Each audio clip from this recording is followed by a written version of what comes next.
Om, Amen, Om. Vamos fazer uma pequena apresentação de um importante pensador, filósofo, naturista,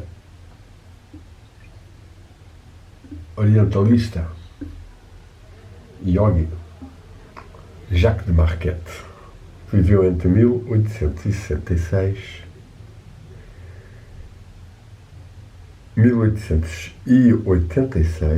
e 1966, 80 anos bem ricos de atividades, pois desde cedo se começou a interessar pelo naturismo, pelo vegetarianismo, sendo um dos primeiros fundadores de campos naturistas, de atividades dos escuteiros, cooperativas de produção de agricultura biológica, orgânica e de consumo dos seus produtos e refeições, e simultaneamente uma grande busca da espiritualidade no Oriente e no Ocidente, que o levou a ser professor na Universidade de Boston, Lowell, de mística comparada, tendo escrito vários livros, um deles está nos arquivos Archive na internet,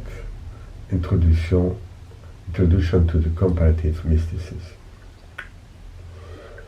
Este autor e pensador fundou uma associação chamada Panharmonia, que eu há muitos anos conheci por algumas publicações que adquiri e que levaram-me a conhecer a sua obra e, ultimamente, pelo facto de ele ter estado na Índia 7 vezes, 4 mais prolongadamente, e ter estado com vários mestres em vários ashrams, um dos quais eu conheci por leituras e agora por alguns discípulos desse mestre, Guru Ranad.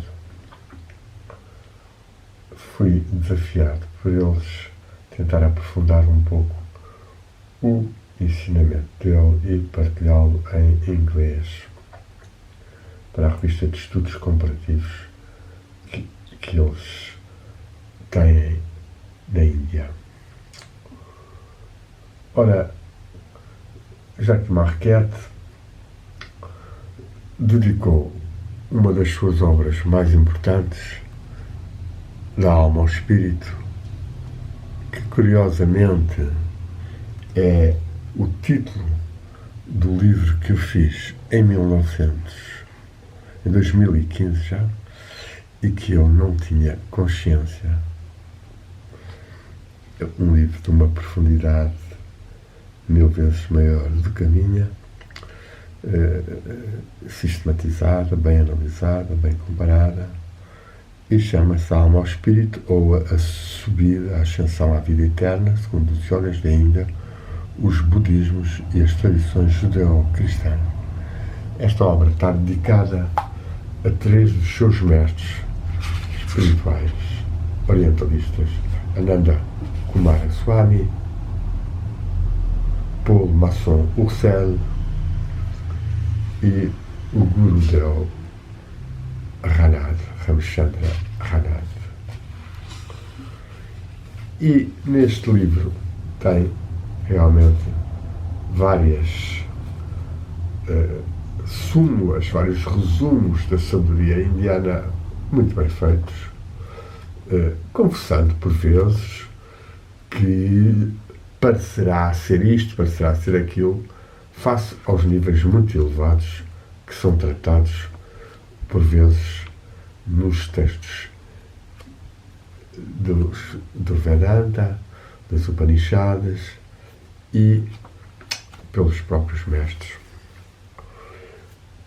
Será, contudo, deste livro L'avenir de l'âme dans la pensée occidentale a evolução da ideia da alma no Ocidente e o personalismo diante do hinduísmo, vamos ler umas pequenas passagens. Esta obra é de 1951. Será só em 1954 que ele será iniciado por Gurudev Ranad e que terá uma realização espiritual interior mais forte, embora já antes estivesse. Eu espero brevemente poder ler uma obra em que ele confessa ou partilha as suas realizações. Esta obra tem, então, algumas páginas com resumos da sabedoria indiana muito interessantes, e eu vou ler umas partes do livro, já que são de facto valiosas.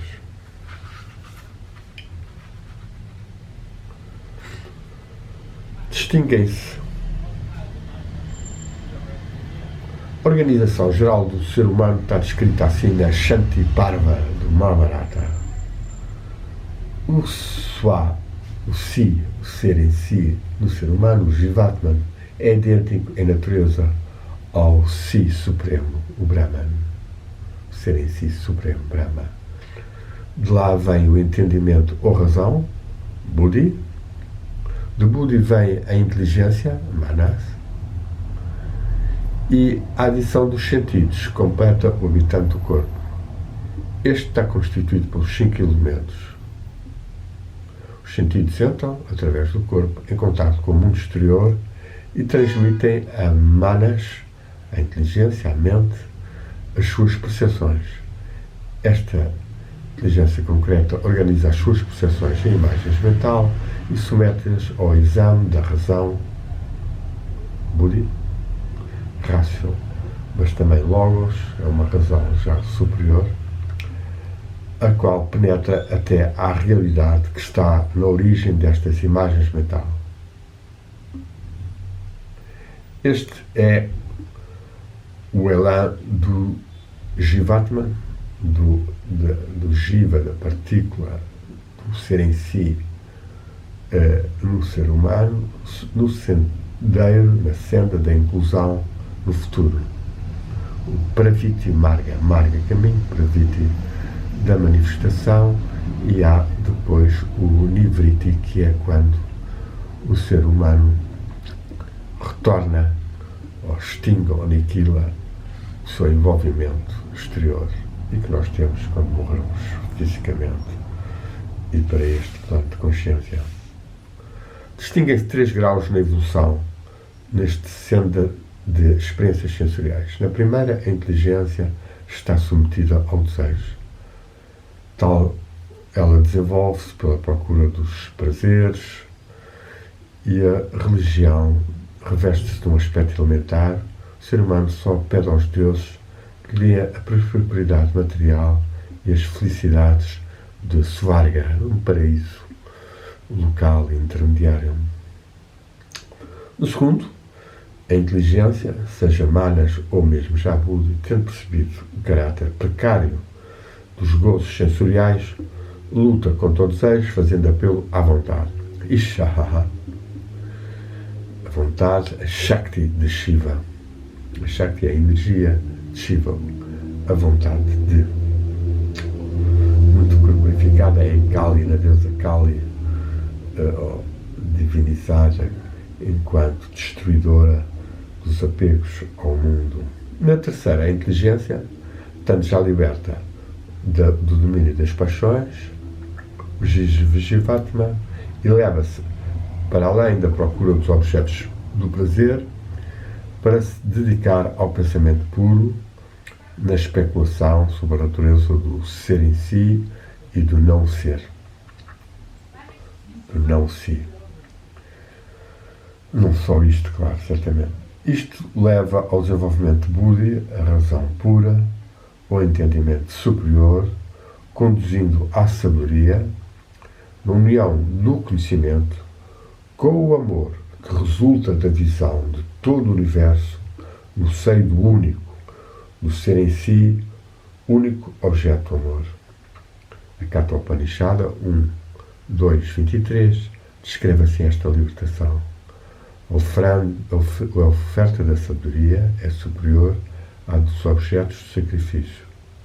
Todas as ações, na sua expressão suprema, conduzem à sabedoria.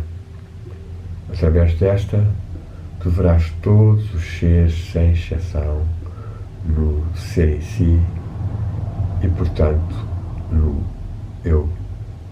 O Shivatman está, então, no umbral da libertação. 3 vias, ou margas, levam à libertação, cada uma seguindo uma das faculdades de Jivatman. 2 pontos. A via do conhecimento do ser em si, ou Jnana Marga, Jnana de conhecimento, pelo desenvolvimento das atividades de Chit, a consciência.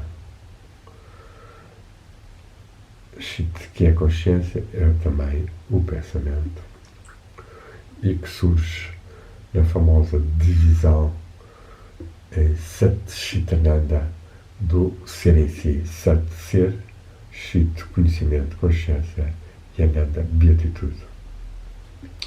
Temos, portanto, a primeira via, ou marga, a Jnana, desenvolvimento da consciência, da autoconsciência, muito tipificada, por exemplo, por Ramana Maharishi, Nisargadatta Maharaj, 2 mestres da não-dualidade, já do século XX, e que têm tido alguns seus pretensos sucessores, mas que não convencem quanto à alta realização que atingiram desses níveis da não-dualidade, pois aqui é muito fácil haver mistificações de auto-ilusões propiciadas ainda mais por ashrams e comunidades muito receptivas e adoradoras desse guru, desse instrutor, e que provocam, de facto, nesses ambientes paradisíacos, uma aparente fixação num plano de unidade e de amor, mas que claramente vemos estar atingido ainda bastante pelo ego e os níveis de conhecimento do universo e da unidade dos vários planos e dos vários seres não está presente neles. A seguir a esta via do Advaita e do Jnana Marga, destes gurus não dualistas, mas que na sua forma mais simples e mais correta é Vichara, autoconhecimento, desenvolvido por Ramana e por todos os mestres que apelam a nós distinguirmos, destrinçarmos quem somos na realidade entre os nossos corpos e a nossa entidade, ou a entidade em si. A segunda via é a via do amor do ser em si, o Bhakti Marga, ou a via devocional, que faz apelo ao desenvolvimento de Ishaha, a vontade, e finalmente temos a via do serviço do ser, o Karma Marga, o caminho através das ações, dos atos do Karma. E é esta a realização que mostra a faculdade de ação do Jivatman. Estas 3 sendas conduzem à libertação e fazem do ser humano um ser que tem em si uma capacidade de se tornar um mukti, um liberto. O liberto pode continuar a viver no seio dos 3 mundos inferiores e agir sobre eles. A libertação é, com efeito, um facto, uma realidade interior. O mukti não se libertou do mundo, mas sim domínio das percepções sobre a sua consciência e do Ahamkara.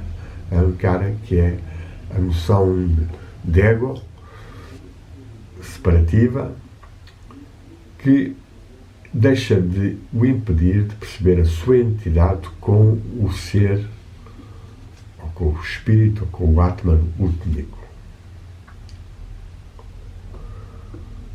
Ora, daqui passamos para uma parte mais à frente também interessante, que é a realização dos vários planos ou níveis em que o ser humano se encontra.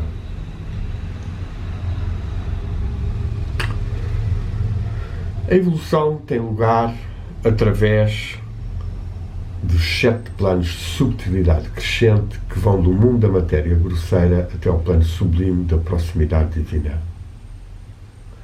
É necessário ter conta, estarmos conscientes destes sapta, 7 Loki, planos cósmicos, para compreender a natureza do ser humano védico, pois o Jivatma, ou espírito individual, está revestido de upadis, ou veículos de ação, ou corpos constituídos sobre cada um destes planos de substância desses planos e por meio dos quais ele pode entrar em comunicação com esses planos.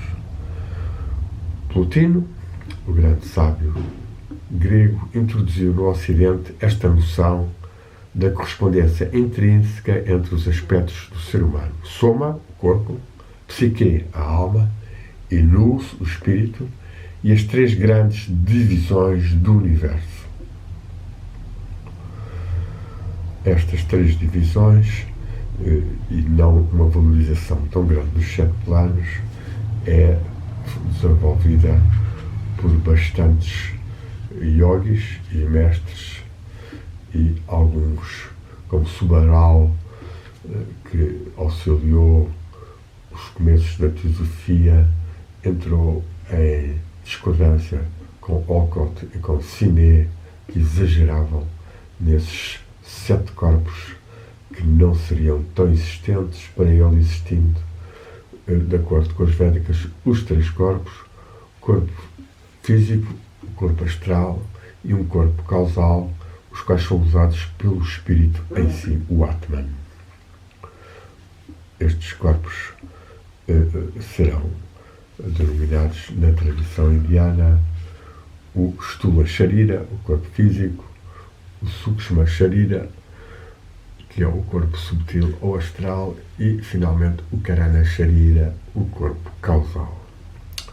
Ora, depois desta referência a Plotino, e já que Marquette fez constantemente ligações entre o Oriente e o Ocidente, nomeadamente entre as tradições gregas e depois as cristãs com a tradição oriental. É a vontade do ser individualmente, o Ahamkara, o tal ego, que leva à constituição desses veículos em torno do germen divino, os Jivatman, a centelha divina. E cita-nos da Chandogya Upanishad 4.5 um extratozinho. Aquele que está consciente do sentimento, possa eu senti-lo.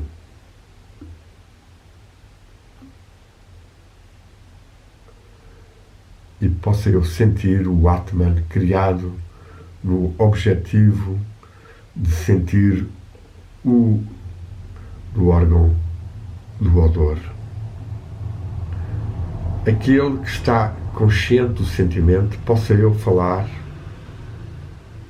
ele, Atman, no fim de falar, ele, Atman, que no fim do objetivo de falar, cria a voz. Aquele que está consciente do sentimento, possa eu ouvi-lo, ele, Atman, que cria o órgão da escuta. Aquele que experimenta o desejo, possa eu pensá-lo, ele, o Atman, que cria o mental. o seu olho divino. E no sentimento de antecipação da nossa teoria do conhecimento, é texto bem anterior às Upanishadas, ao uso da escritura, provavelmente, mas seriam textos transmitidos de mestre a discípulo, e o Upanishada significa, em parte isso, sentado perto do mestre, continua, em verdade, ele, o Atman, pelo seu olho divino e pelo mental, vê e goza dos objetos desejados. Esta extrato da Chandogya Upanishada terá que ser melhor traduzida no original. Vejamos estes planos abertos à atividade dos Jivatman e que estão na origem dos diversos seus veículos, os upadis. Antes de mais, notemos que é por uma simplificação que descrevemos 7. São 9 na realidade. Há 7 no seio de Brahmananda, ou Brahmanda, sim, o ovo cósmico. Primeiro, os 3 mundos inferiores, que estão abertos à atividade do comum dos mortais, e no seio dos quais se passam, e aqui Marquette afirmava ainda a reencarnação, que ele no fim da vida passou a não considerar, na maioria dos casos das pessoas. E o primeiro, o Burloka, que é o plano da Terra, o grosseiro plano terrestre, ao qual pertence o corpo físico. Depois vem o Bhuvar Loka, o mundo psíquico das emoções e dos pensamentos, virados para a sua satisfação e que corresponde ao da psique grega. E o terceiro mundo é aquele Svar Loka, do paraíso, lugar das atividades psíquicas menos deformadas pela sujeição à ilusão. Estes 3 planos inferiores constituem o começo de cada dia de Brahman, com Brahmanda desaparecem com ele no fim do dia de Brahman. Pois estes corpos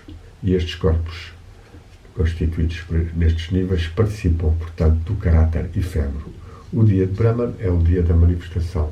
Quando há o fim do dia de Brahman, há um retorno à não manifestação e estes corpos todos desaparecem.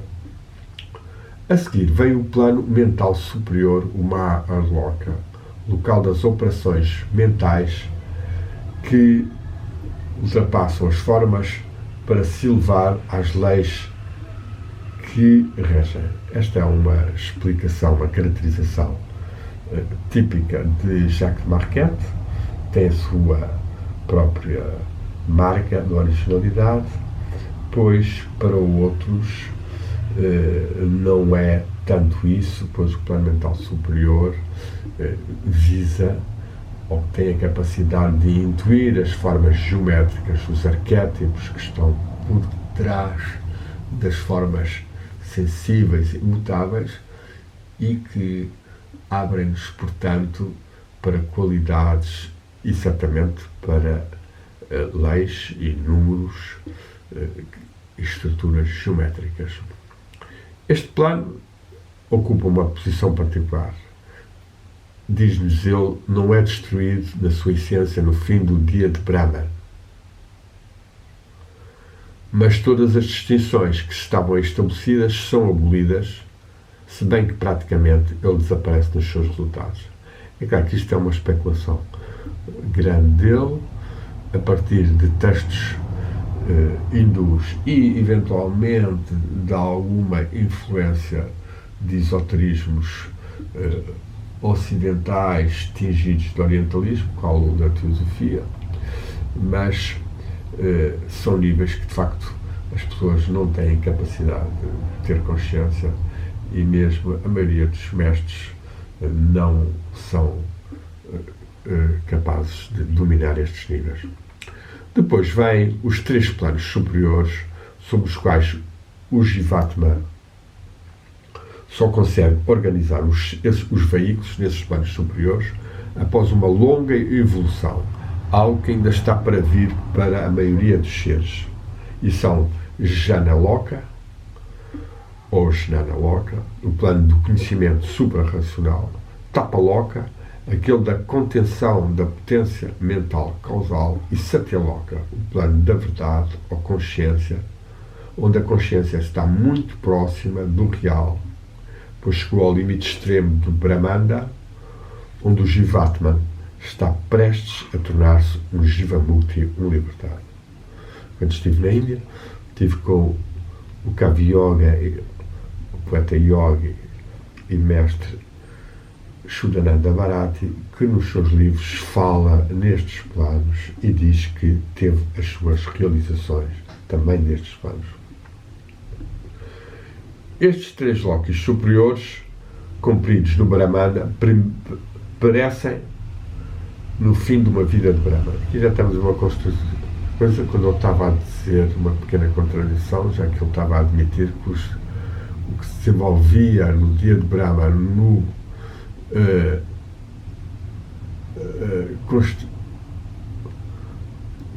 do Mahaloka, que seria capaz de não ser destruído, e então os planos superiores serão destruídos no fim de Brahma. Não tem sentido.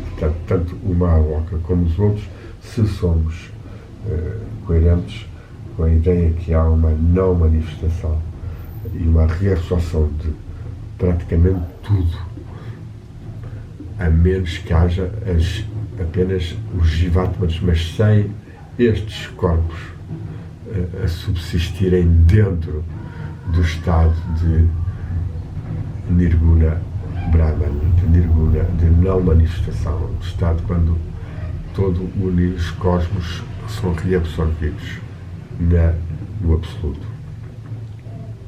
Depois, então, ele acrescenta: porém, há ainda 2 planos transcendentes superiores ao Brahmanda, a toda a criação, e que podem ser atingidos, contudo, por elãs, por aspirações, que têm origem no Brahmanda, nestes planos que nós conhecemos, físicos, subtis, causais espirituais, e são o Vaikuntha Loka e o Goloka, muito trabalhados pela tradição Bhakta ou dos Hare Krishnas do Ocidente, e que serão níveis onde os deuses existem.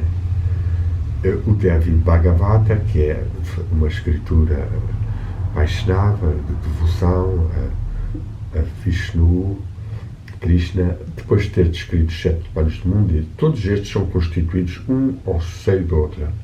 Quando tudo isto parece como uma bolha d'água, toda neste universo coletivo é transitório. Diz-se que duram para sempre Goloka e Vaikuntha, para sempre estão incriados. Devi Bhagavata 9,15,16. Podemos ainda acrescentar um bocadinho.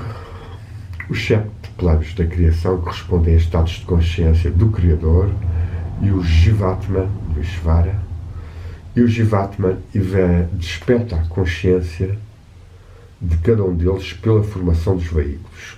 Como falámos já, os Upadis, constituídos dos Bhutanis e dos seus elementos.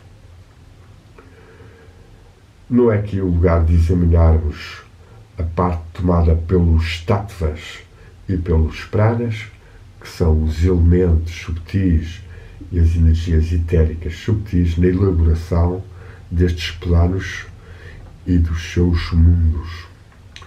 Retenhamos somente que o ensinamento védico descreve 3 veículos principais, por meio dos quais os Jivatman funcionam sobre os 7 planos, através dos 3 grandes modos de consciência acessíveis ao ego encarnado.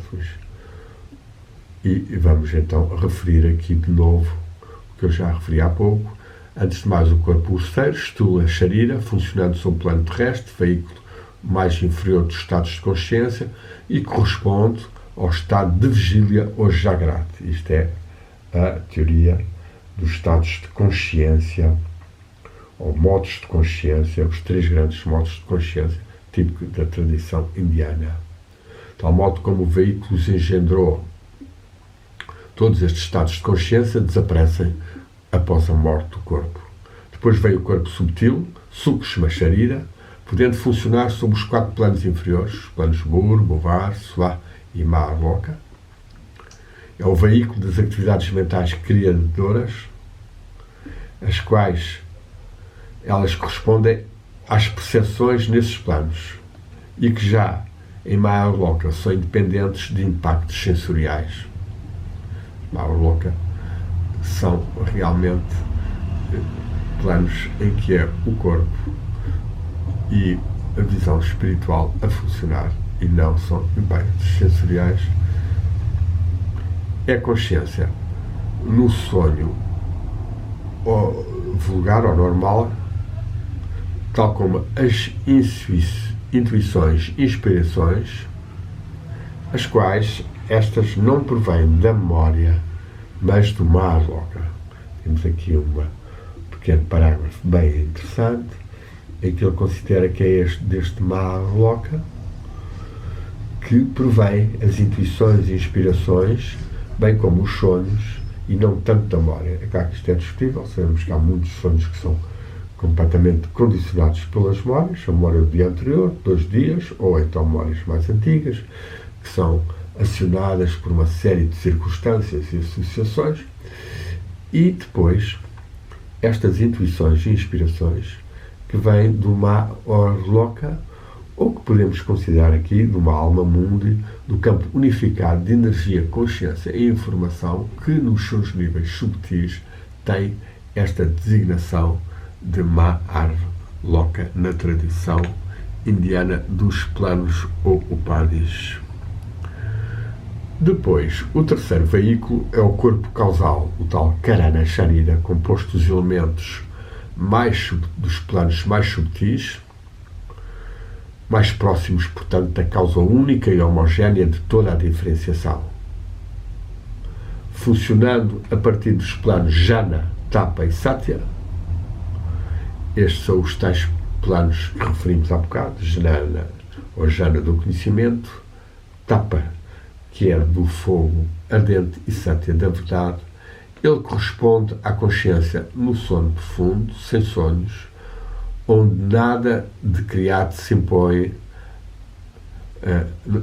a sua marca na pura consciência. Esta descrição do estado Sushupti, que é o estado de sono sem sonho, considerado um dos 3 estados da consciência, é algo que não estou ainda 100% de acordo e que me parece um pouco exagerada, pois nestes planos Jhana, Tapa e Satya, se a consciência tivesse em ligação com eles, fatalmente que algo se passaria para o ser e para a memória dos sonhos. Depois,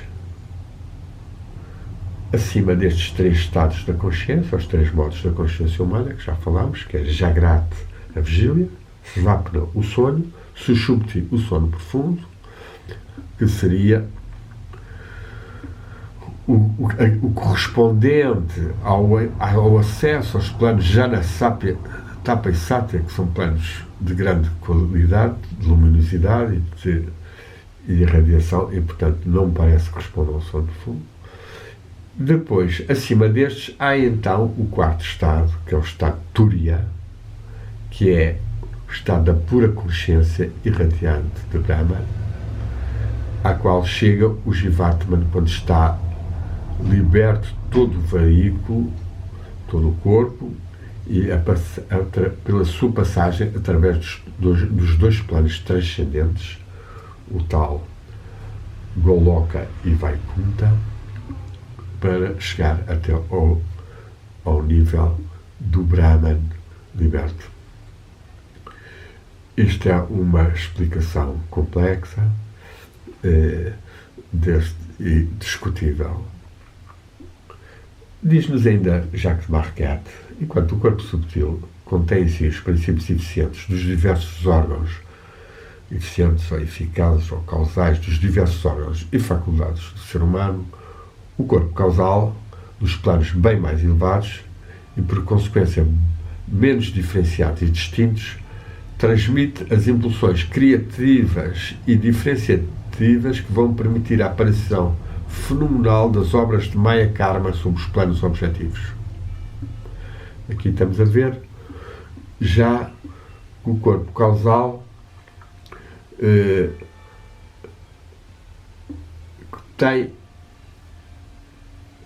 transmite impulsões criativas e diferenciadas. Portanto, este corpo causal tem aqui uma ação que não é só a tais leis, a meditação nessas leis, mas tem a transmissão de impulsões criativas que vão permitir a aparição fenomenal das obras.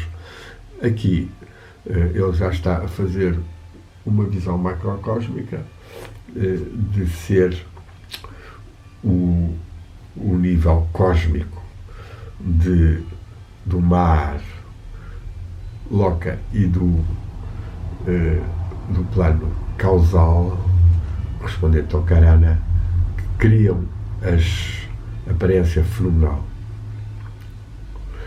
O que é o que tem aqui logo em seguida de mais claro e interessante? No sentido inverso, a experiência provinda da projeção causal da vida individual através das suas atividades é elaborada nos corpos subtis sob a forma de conhecimento concreto e formal, virada para o mundo da diversidade das formas particulares.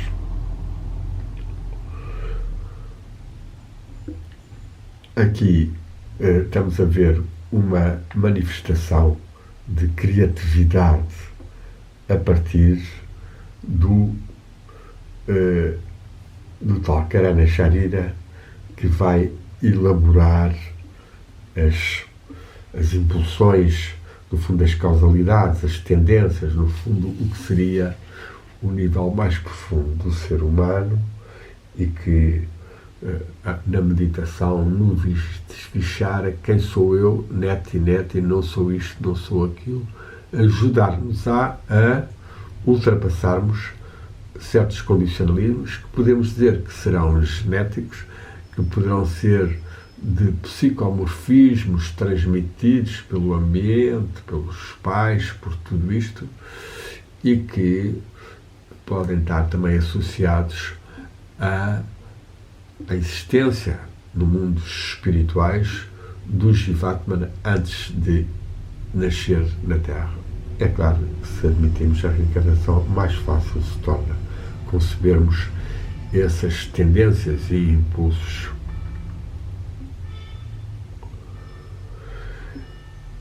Agora, diz-nos então Marquette, e terminaremos aqui,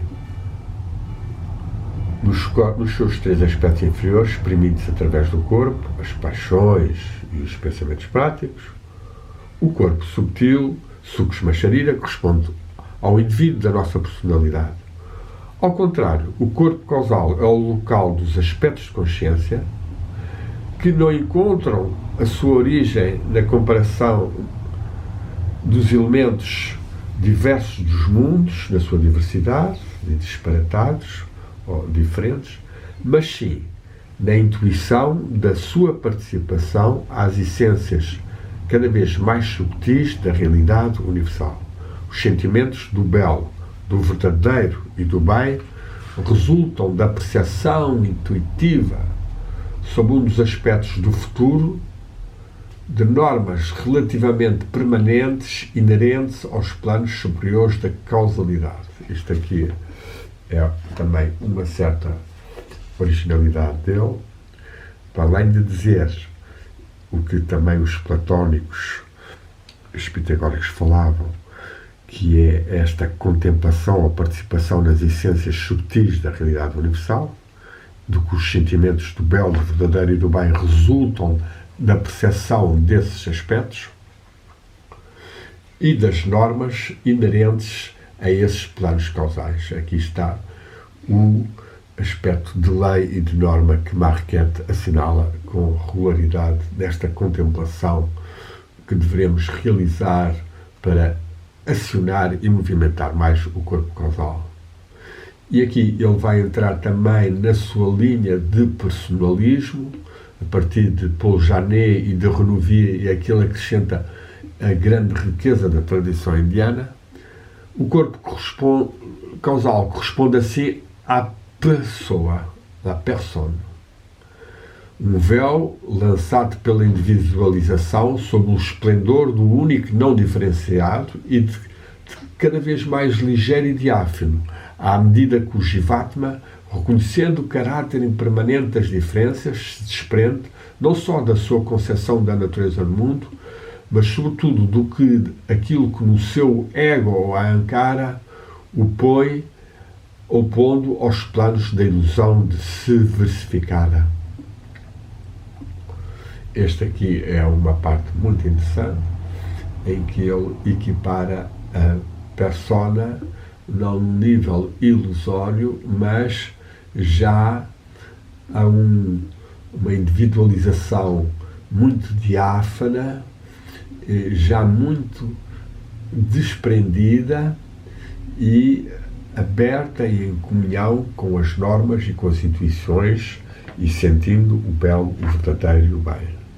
É, portanto, uma das nossas grandes missões nesta vida é lutar contra as narrativas oficiais, contra a massificação e transhumanismo, infrahumanismo e inteligência artificiais com que tentam condicionar e manipular cada vez mais a humanidade, e desenvolvermos interiormente e em comunhão com outros seres e manifestando na vida os sentimentos do belo, do verdadeiro e do bem, que resultam de uma interação de espíritos, de Jivatmas, e no seio de uma manifestação divina. Ao contrário do que os corifeus do transhumanismo, do Fórum Económico Mundial e outros pretendem de não haver Deus, nem haver vida depois da morte, nem haver espírito.